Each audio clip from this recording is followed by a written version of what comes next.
Today we welcome you to the inaugural Hueneme Spirit Award ceremony honoring Dennis Carpenter, fittingly in the Hueneme Carpenter Community Center. Sea Cadets, please present the colors.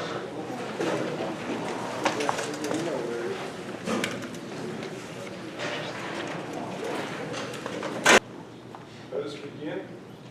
Pledge allegiance to the flag of the United States of America and to the republic for which it stands, one nation, under God, indivisible, with liberty and justice for all. Thank you.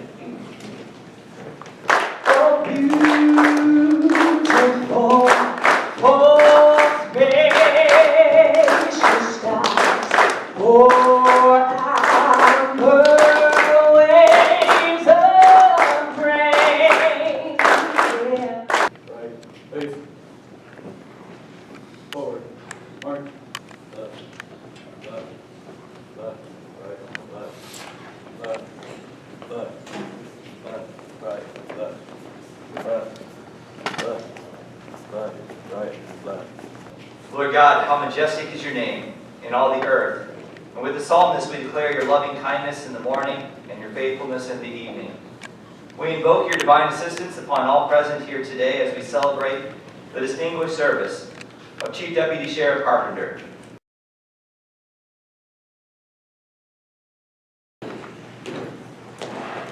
Former Mayor and current City Councilman Tom Bigg will provide our welcome remarks.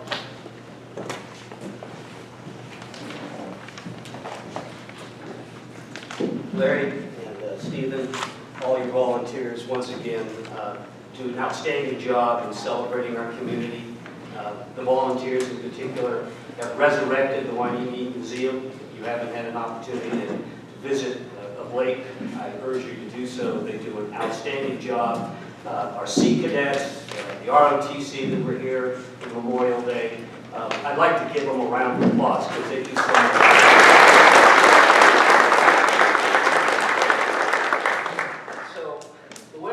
This is what I call a gathering of eagles, where cops and community converge.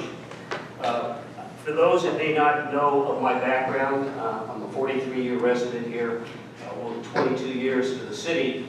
And during that period of time, I had the privilege of working with the best of the best, the Port Hueneme Police Department.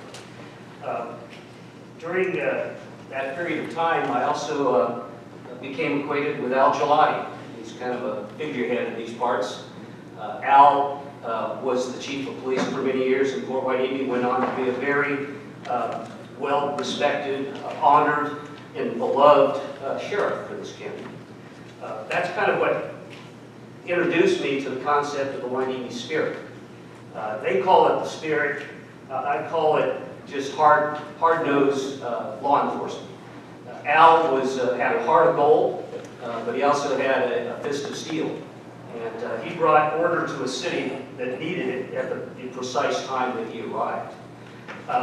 Some of you, and I'm not sure how many, and I'll be asking you to acknowledge this, that were around the city at that time, in the police department, may recall that even though Al went on from the city of Hueneme back in 1974-75, he continued to hold court at Chan's Restaurant and Bar on Friday evenings. And that's when I became acquainted with him and learned about the legacy of the Port Hueneme Police Department. Some of the fine people that I became acquainted with, some of them are here, included John Crombach, who went on as well in the hierarchy of the Sheriff's Department, Paul Bonaventure, Dennis Fitzgerald, who I believe is here. I didn't see it yet. I'm told he's here. Hey, Dennis. Kurt Shackelford, Jerry Beck, Bob Anderson, Fernie Estrella, Ken Dovey, John Hopkins, and Larry Smith. For the benefit of those here in the audience that may not know these folks, for those of you that are currently affiliated with the City of Port Hueneme Police Department or previously affiliated, would you please stand? I'd just like to have the folks acknowledge the best of the best.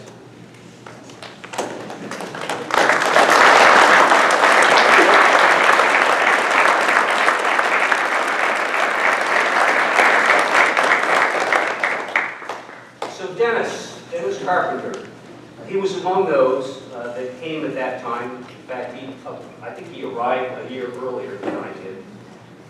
And he's one of many that have created the legacy that we have today of the Fort Hueneme Police Department. Dennis also has the added distinction of being the son of one of our most honored, respected leaders in this community, Hueneme Carpenter. So, like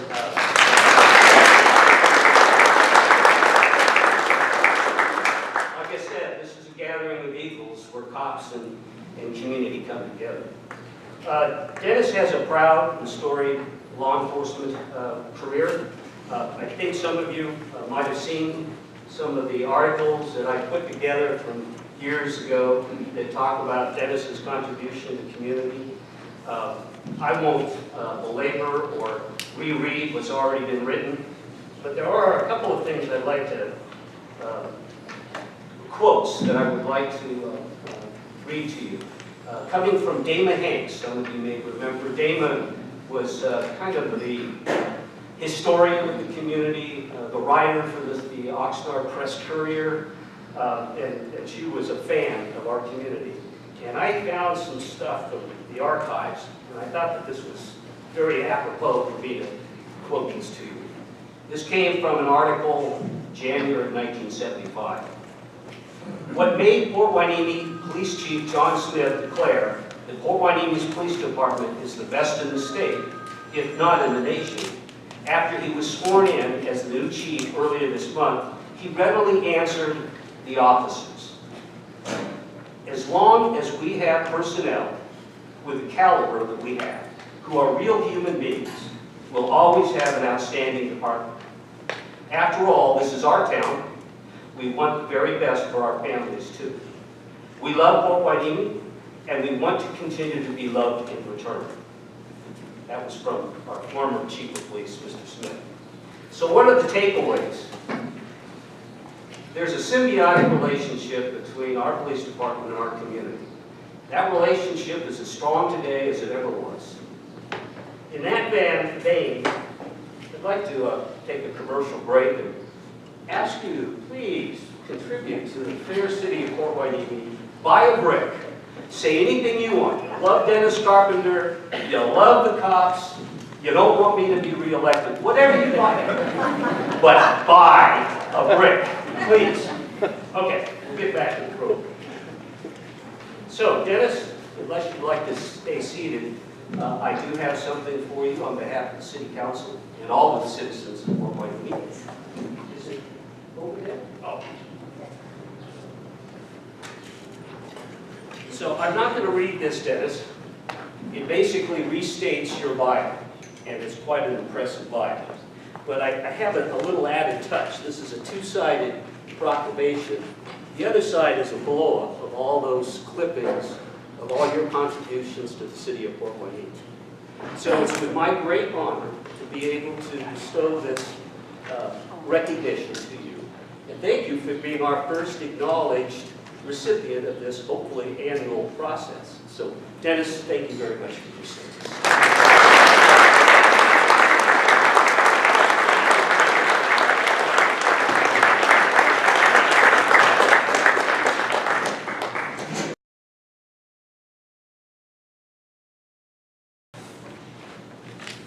So to detail the meaning of the Hueneme Spirit Award, I'd like to introduce to you one of our favorite volunteers at the museum, Amy Ruger and Larry Down.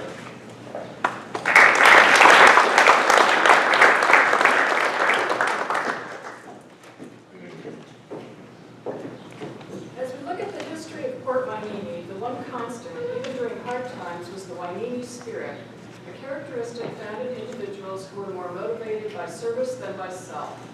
Hueneme spirit is illustrated by the 70-year friendship between Helen Brandt and Dorothy Ramirez. These two fiercely independent women couldn't have been more different. In fact, they owned competing grocery stores. Yet the Hueneme spirit could be seen in everything they did, individually and together. Individually, if one of their stores ran out of milk or bread or eggs, its owner could count on the other to come to the rescue. Together, they served on many civic organizations and projects, among them the Fort Hueneme Historical Society Museum. The main idea behind the Hueneme spirit is the so-called Golden Rule. And while every religion boasts its own version of love thy neighbor, Not everyone who exemplifies the Hueneme Spirit was spiritual. In his book, Paul and Me in Old Hueneme, Ted Miranda remembers a man named Bill Paxton. Paxton was reportedly not a church-going man, but willingly took care of a disabled woman for many years just because she was a neighbor in need and he was in a position to help. Happily, the Hueneme Spirit has been especially active during the town's times of financial adversity. When the Oxnard Sugar Beet Factory opened in 1898, Hueneme became a virtual ghost town overnight. Abandoned animals roamed the streets and rundown properties were an eyesore. A dozen or so women, the founders of the Women's Improvement Club, stepped up, rolled up their sleeves, and cleaned up the mess. The WIC exemplified the Hueneme Spirit for the next 8 decades. Ever since Thomas Bard platted the town, the Hueneme Spirit has been evident in both individuals and service organizations who work together to fund a harbor, build libraries, incorporate the city, create parks, produce 50 years of harbor days, and in 100 other ways just did what they could to make Port Hueneme a better place to live. Now I would like to announce the 2018 recipient of the Hueneme Spirit Award, Dennis and Shirley Carpenter. This large framed photograph will be placed in the museum for others to see and enjoy with the inscription, 2018 Hueneme Spirit awardees Dennis and Shirley Carpenter. I have also given Shirley a commemorative framed photograph for your family. In addition, your name has been added to the Hueneme Spirit virtual plaque and will also be located in the Hueneme Museum. Thank you, Dennis.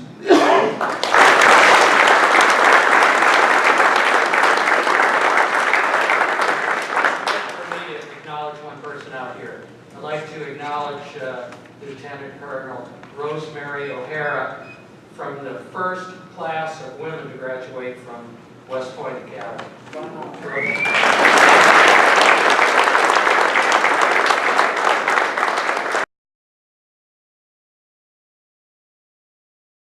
Our first distinguished speaker is retired Sheriff Bob Brooks.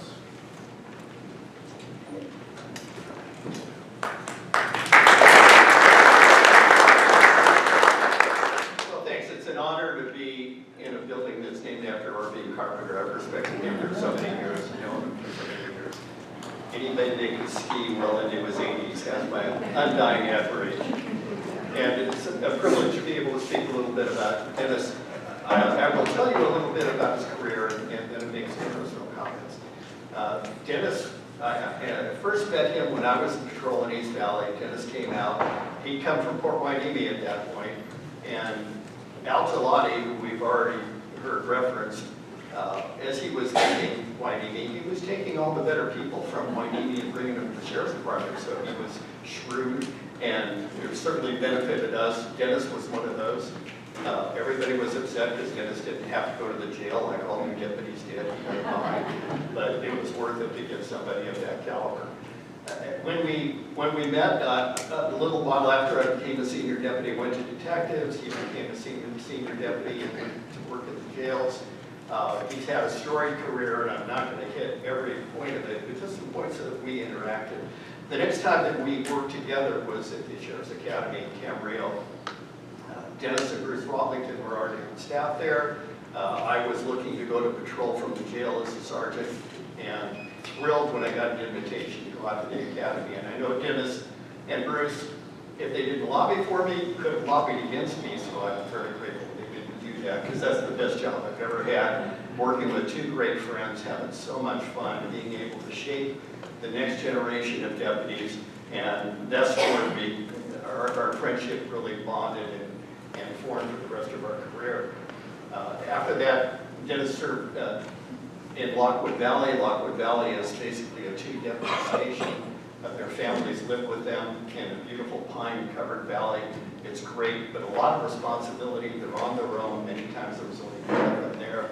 A lot of trust is placed in the deputies that have that kind of an assignment, and it was a great place for our family to be and for him to be able to spend time with his kids. Next time we interacted was in personnel. I was the lieutenant personnel. He was a senior deputy at the time. And I had a great group of people, loved working with them. But I had a sergeant that came through the ranks, and the investigators didn't always get along well with him. So I could predict about every 2 or 3 weeks, Dennis would show up at my door and say, "Hey boss, we need to talk, we need to go to lunch." And they'd all gang up and beat up on this sergeant, you know, who got the job done, didn't have a lot of diplomacy. But he'd be the voice for everybody else. And, you know, there were great times, and we have some real good memories of that as well. Then he became a sergeant and then a captain. He had assignments within the air unit. He had assignments as a SWAT officer. As a captain, he served in the courts and also in narcotics. And I remember us agonizing over the choice of sending a captain to narcotics.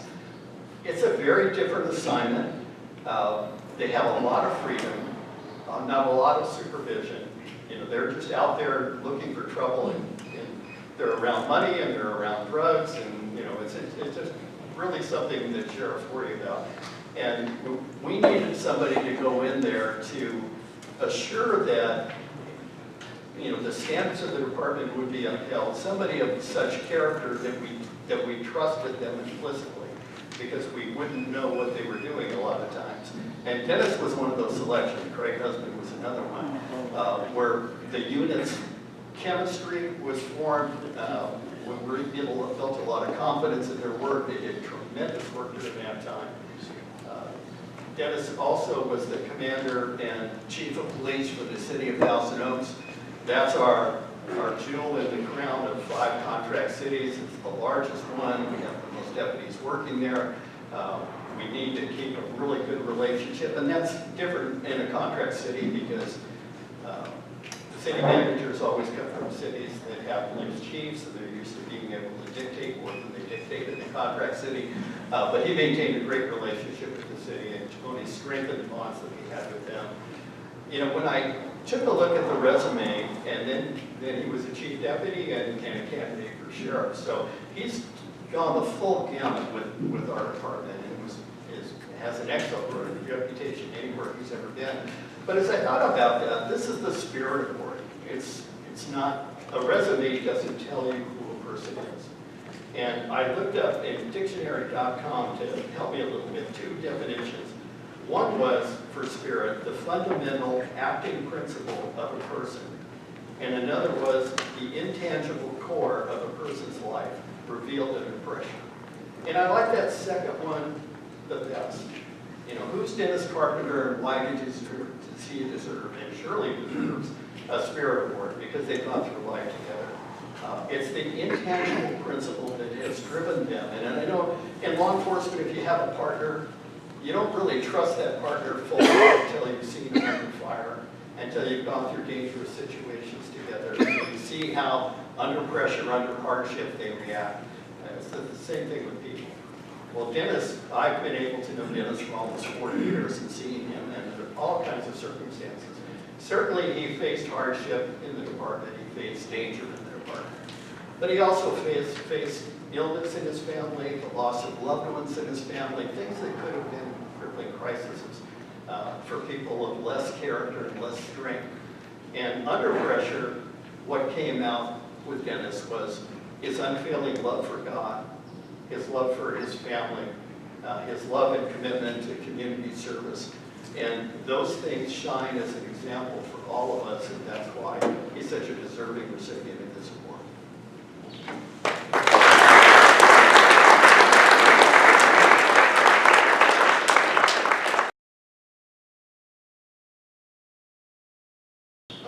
Our next distinguished speaker is Commander Dave Tennyson.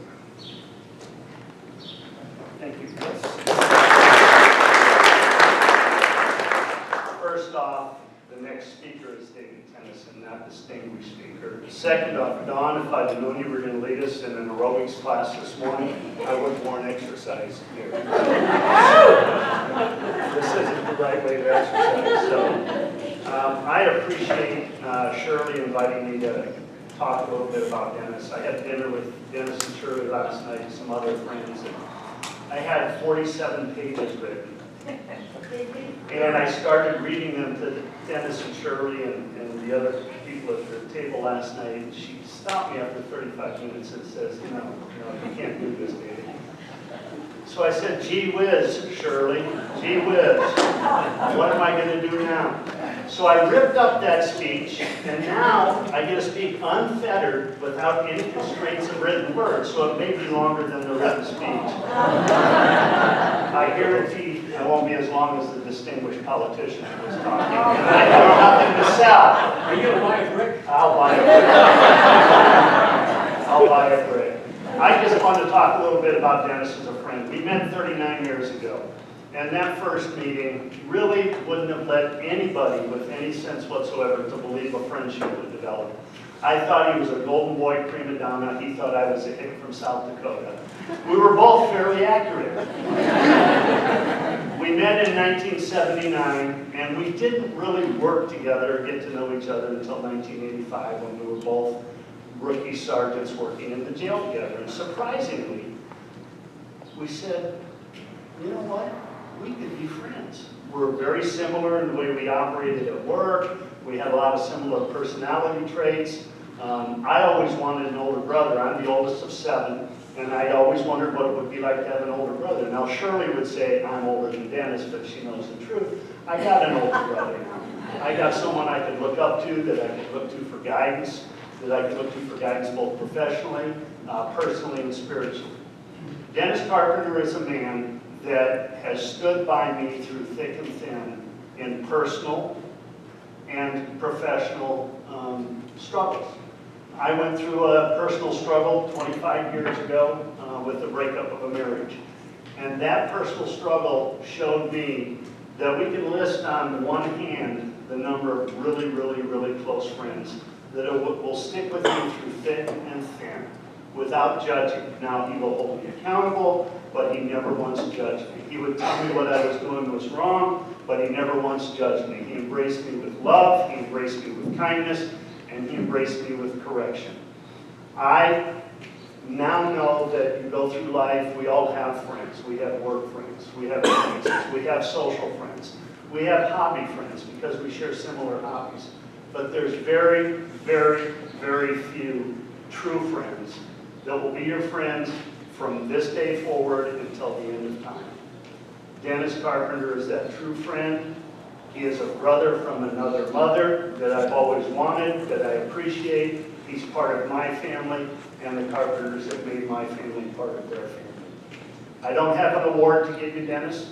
All I have to give you is unabashedly and unashamedly my love for every breath that God gives me on this great earth. And I thank you for being my friend, and I thank you for being able to depend upon you all these years.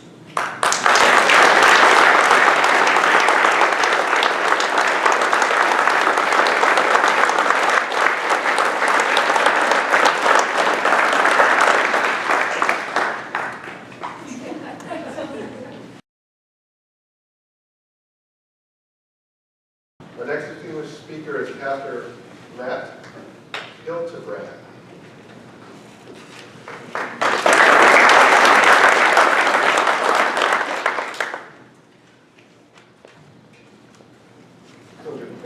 Good morning. Good morning. Just gonna check my watch. Glad you're all here. It's my distinct honor and privilege to be able to share these few words about some of Dennis's service activity.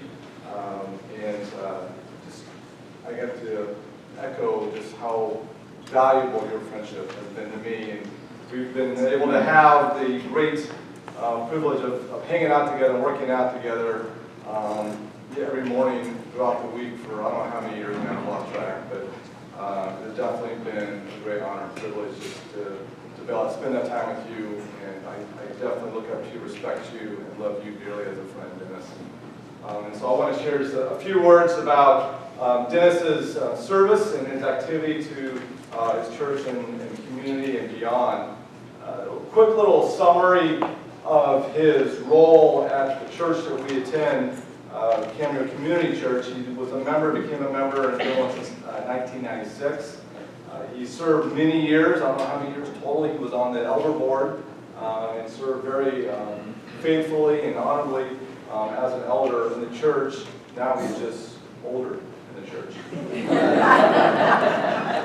But he's definitely was a very well respected member of the elder board. A lot of wisdom and a lot of great discernment, and that we definitely respected over the years.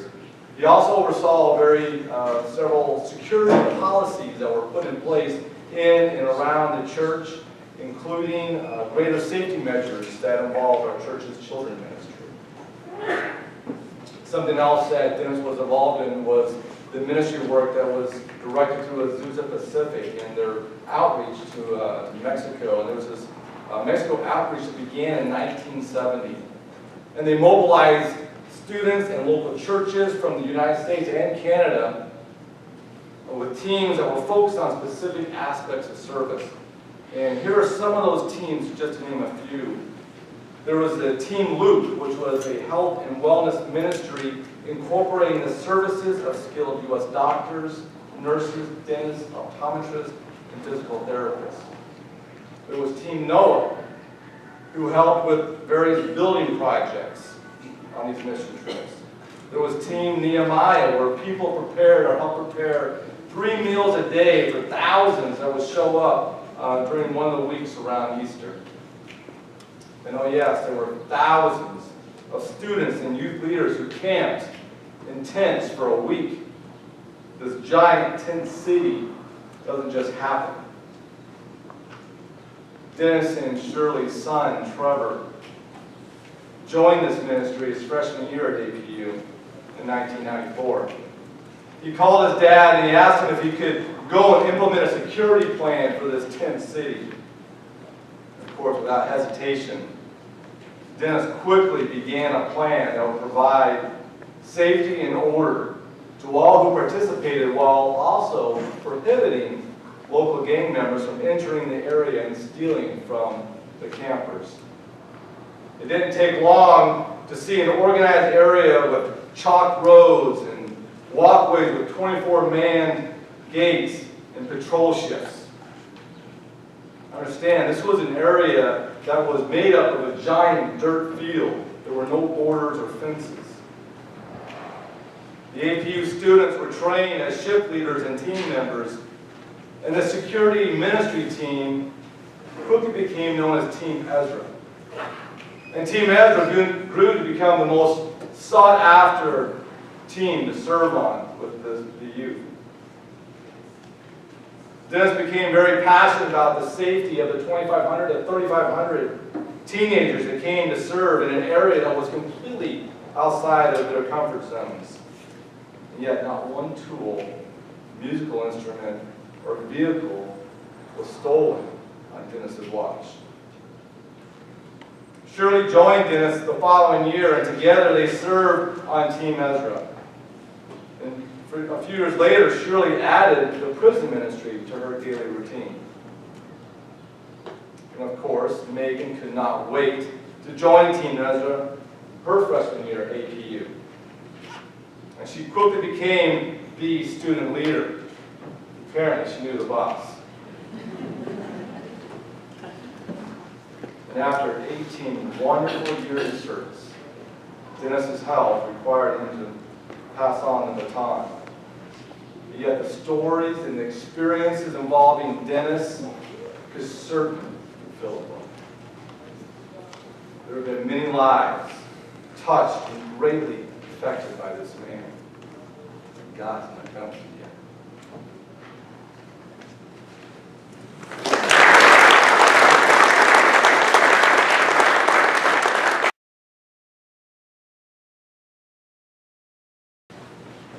From California State Senator Hannah Beth Jackson's office, we have Betsy Hernandez.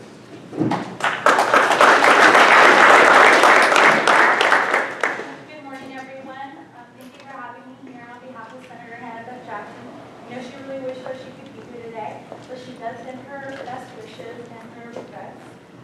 It's my honor to present you with this resolution on behalf of the California Legislature to honor you for your more than 3 decades of service and commitment to the community. And when I read the Hueneme Spirit Award,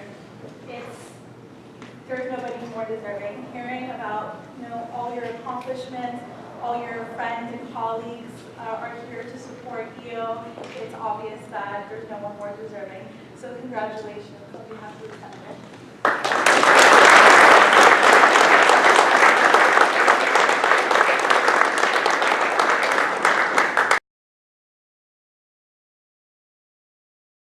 California State Assembly member Jackie Irwin is our next distinguished speaker.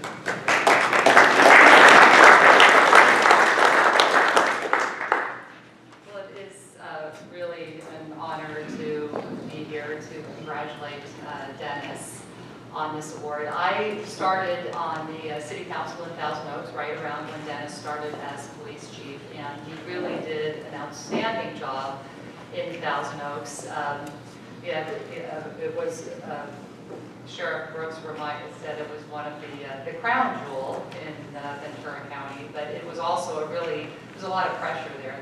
The expectations of the city council, and especially the city manager, Scott Minden, were very high, and Dennis did an amazing job. I was always impressed with his sense of duty and loyalty, and of course his service to the community, but what I really know most about Dennis is his sense of humor, and I'm sure most of you have seen that twinkle in his eye and that little smirk when he made a joke. And it reminds me of when I first started one of our first trips. We went to a conference in San Francisco, and I was probably a little naive about what was going on in San Francisco. So Dennis was sort of assigned to, Shirley was there too, was assigned to follow me to the reception. It was a reception for Edison, and it ended up being in a really sketchy place. I think there were some pole dancers there, so we were standing up in one of the rooms, and I'm like, well, all right, Dennis, you can go now. And Dennis is like, nope, I will just stay right here and smile at the FBI as they're spying on us. And we stayed. I didn't stay much longer because I eventually realized that it was probably a very poor idea. But I do appreciate that Dennis made sure there were never any pictures of me taken in that discussion.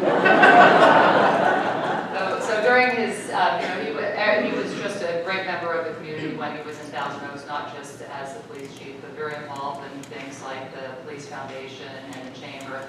And he was recognized by the Chamber as the Man of the Year. So we really appreciated everything that he did in Thousand Oaks. And we always loved to talk about his accomplishment during that time, where we are one of the safest cities in the country, and that requires an incredible amount of dedication from not only the police chief, but all the men and women that serve in the Sheriff's Department. So we have here a recognition for you, and I'm really pleased to give it on behalf of the California State Assembly. And I think we've already read about your phenomenal history, so I won't go through all that, but I do want to say congratulations and thank you for everything you have done for our community.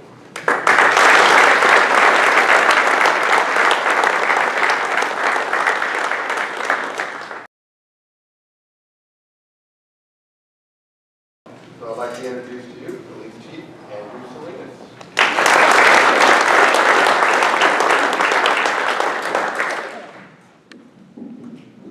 First, thank you, Larry, for allowing me to be part of this special recognition ceremony. Thank you, Dennis, for all your years of service. So a 33-year career in public service to his community only begins to illustrate why Dennis Carpenter embodies the Hueneme Spirit. What is the Hueneme Spirit, you ask? Like many things in life are often indescribable, you just know it when you see it. The Hueneme Spirit is an instrument of good. It is a model for others, better yet for humanity to follow. It's a feeling of community cooperation where no one gets left behind. I've had the privilege of being a part of this community for the past 16 months. I've quickly learned that a central spirit lives on in this city, which has remained constant over the many years, in spite of the seemingly ever-changing city landscape. From the early years of the city's birth to present day, this very ceremony has shown that the Hueneme Spirit lives in our DNA and is a driving force of what makes this the friendly city by the sea.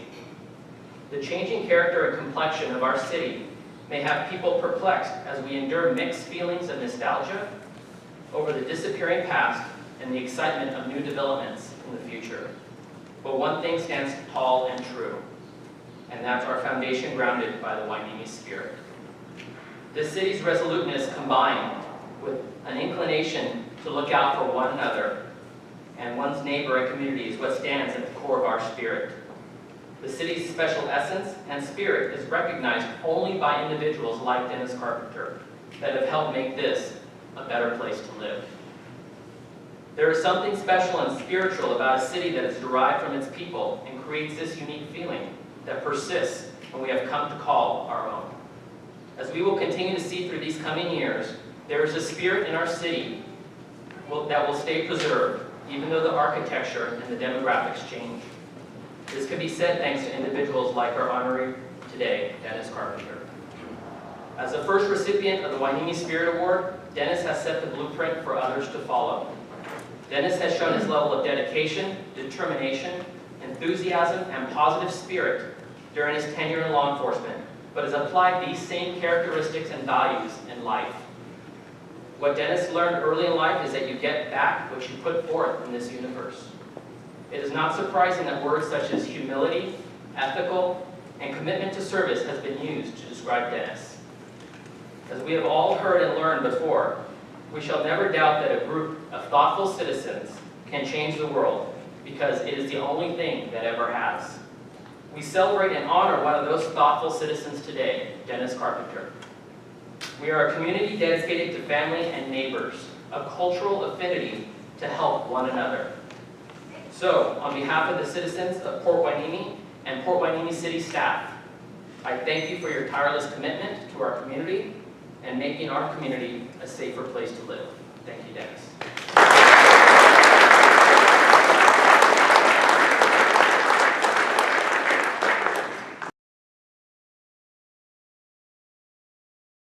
Our next distinguished speaker is Ventura County Supervisor Kelly Long.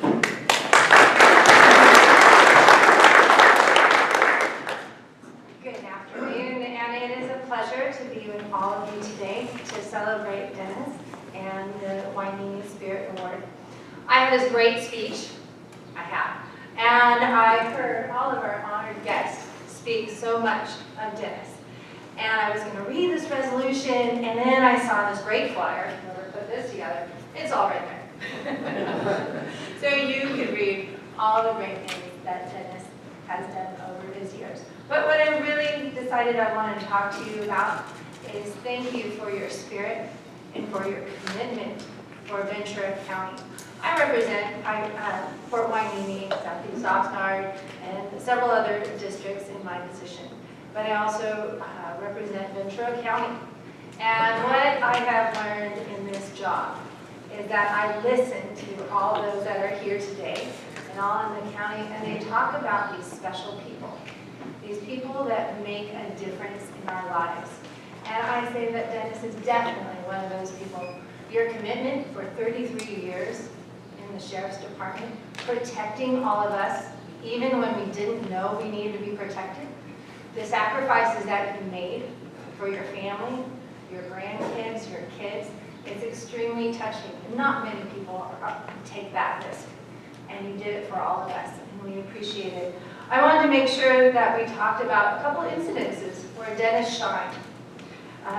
There was some that came to mind, and in 1990 there was a drive-by shooting in Thousand Oaks that took the life of a mother and a child in their own driveway. The time he almost blew up a booby-trapped meth lab in Newberry Park while working in narcotics in 1992. His role as incident commander during that fatal January 31, 2000 Alaska Airline Flight 261 plane crash just outside the coast of Port Hueneme, which we all are aware of. And then his role in the incident commander during the fatal major landslide that occurred in La Conchita on January 10, 2005. Those are just only a couple of the many things that you help to support and protect our community. And there's not enough thank yous in the world, but thank you. That's what we can do. And I just want to thank Shirley and your daughter and son and their grandkids and the husbands, and all those that supported you and that community to make you protect our community. So at this time, it is my proud pleasure to present you with a resolution from the Board of Supervisors for Ventura County to thank you for your efforts and protecting all of us. So thank you.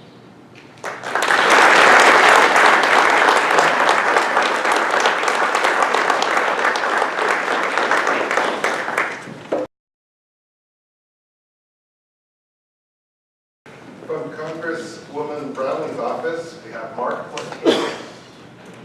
There you go.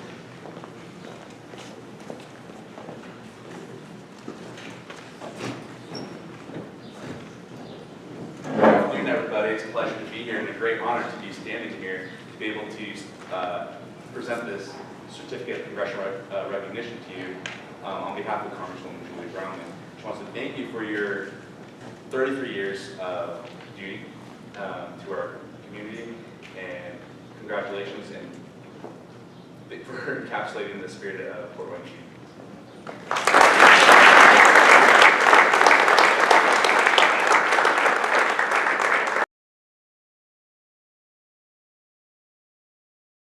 At this time, I'd like to introduce Megan Carpenter-Hamlet.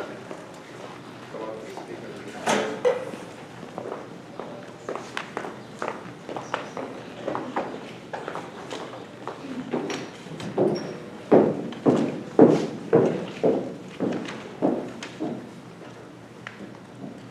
So before I thank you guys for coming today, I just wanted to say a few things as a perspective of a daughter about my dad.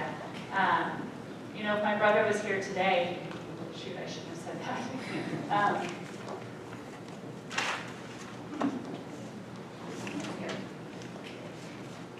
I'm good. You know, there's three words I think about when I think of my dad, just as a person in general, as a man, as a father, as a husband. And I kind of did the same thing as Sheriff Brooks. I looked up these definitions. Three words: loyal, integrity, and Christ-like. And I'm going to read these definitions to you. Loyal, giving or showing firm and constant support. Integrity, the quality of being honest and having strong moral principles. And the most important, Christ-like, a person who has the qualities like Jesus Christ, such as kind, forgiving, sincere, and caring. You know, just over a year now I've been working in government myself, and it's interesting now being in that environment and looking back and seeing my dad and the person he is and always has been. There's no difference of who he is as a man, as a father, and as a husband. He is those things. He's loyal. He has integrity.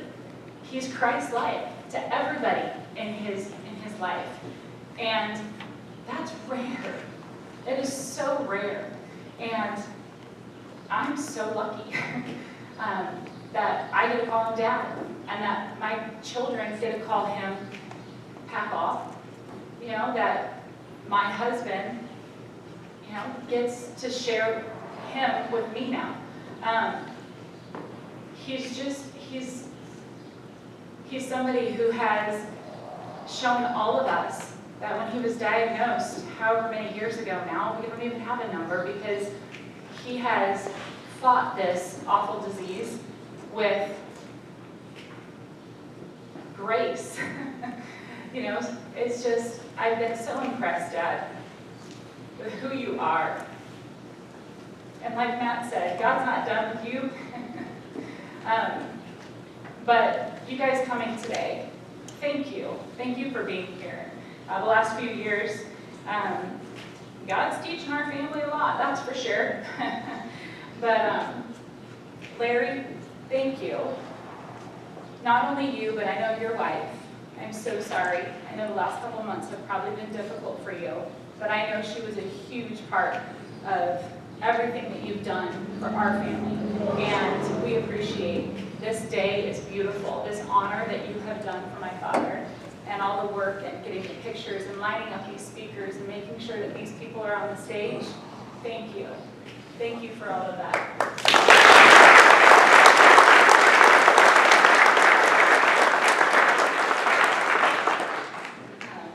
Stephen, thank you. I met Stephen today, but him volunteering at the Historical Society and what he does and coming here today to honor my father, we appreciate what you did. Thank you.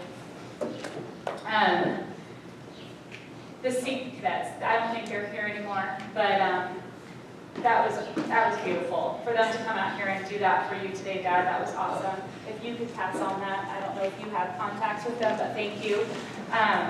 You know, the officials, all of you who are here today, the elected officials, thank you. Thank you for coming out and speaking kind words to my father today.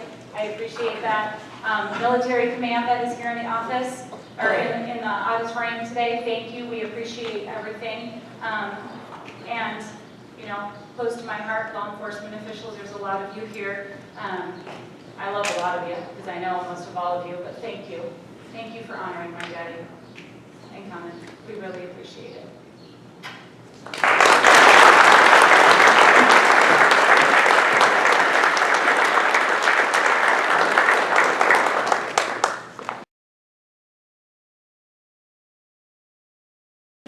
Navy Chaplain Victor Stevens will now present our closing prayer.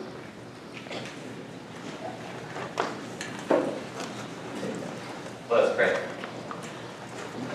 Lord God, before we go our separate ways here this day, we seek your blessing. We pray that you would look with pride and satisfaction upon Dennis and his many achievements in support of the protection and his service to this great community. As we congratulate and we thank this man, we look to you, O gracious Lord, that his service may inspire us, that we may endeavor in the giving of ourselves to our community and to our country. We ask that you would continue to bless and keep our nation and our armed forces in your gracious care. May you always be glorified through all the things that we do as we strive daily to faithfully serve you and our country. Inspire us this day with the honor, the courage, and the commitment of those souls that have gone before us. Remind us to never take the blessing of liberty for granted, and continue to bless every first responder, every sailor, every Marine, every soldier, every airman, every Coast Guardsman who faithfully serve and sacrifice. For it is in your name we pray. Amen.